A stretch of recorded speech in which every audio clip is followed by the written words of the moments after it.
பொழுது புலர்ந்தது பொற்கோழி கூவிற்று செங்கதிர் வேலவனே. சேவலும் மயிலும் உடைய சென்னிமலையானே தேவசேனாபதியே. சக்திவேல் தாங்கி வரும் சரவணனே சதாசிவ பாலகனே. திருப்பள்ளி எழுந்தருள்வாய் சிரகிரி வேலவா திருமுருகா. ஆர்வமோடு அடியார் கந்த சஷ்டி கவச்சம் பக்தியோடு முழங்குகின்றார். கூட்டரும் மலர்கண் பூத்து குணமுடன் எழுந்தருள்வாய். சீர்பெரும் மறையோர் போற்றித் துதிக்கும் அம்பிகை பாலகனே.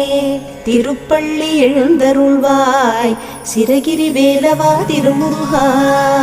சரவண பொய்கையின் கண்மணியே கடம்பனே கார்த்திகேயனே.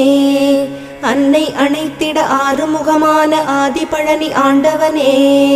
தேவர்களின் துயர்த்தனை நீக்கிய குகனே குமரவேலே.